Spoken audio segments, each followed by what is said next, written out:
ज़ाकिर और ज़िक्र का कोई ताल्लुक़ है क्या? बिल्कुल है। ज़िक्र करने वाले को ही ज़ाकिर कहते हैं। ज़िम्मा, कुछ लोग कहते हैं जिम्मा, जिम्मेदार, जिम्मेदार, जिम्मेवार, ऐसे भी बोलते हैं। सही शब्द है ज़िम्मा। ज़िम्मा अरबी का है और इसमें फ़ारसी का दार और दारी दो प्रत्यय लगाएंगे तो ज़िम्मेदार और ज़िम्मेदारी हो जाएगा। लेकिन जो ज़िम्मा शब्द है, ज़िम्मा, वो अरबी का है, हिंदी में भी चलता है। अगला शब्द है ज़ुकाम। कई लोग जुकाम बोलते हैं इसको, जुकाम, और कई जुखाम बोलते हैं, जुखाम। कई लोग जुखाम बोलते हैं।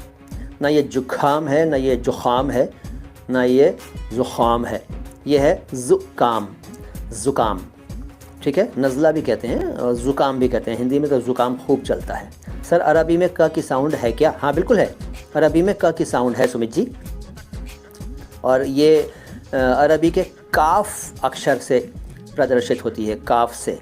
और एक साउंड है क के नीचे बिंदु वाली, क, उसमें साउंड है और वो क के नीचे बिंदु लगाना पड़ता है। जैसे कसम, किस्मत, कायदा, कानून, तकदीर, मुक़द्दर, ठीक है, कत्ल, कातिल, हक़, ठीक है, मुक़दमा, वो सब क़ है, यानी क के नीचे बिंदु, और वो काफ अक्षर होता है। लेकिन सिंपली काफ अक्षर भी है जो कि बिना बिंदु वाला का काम करता है, काफ, के वाला।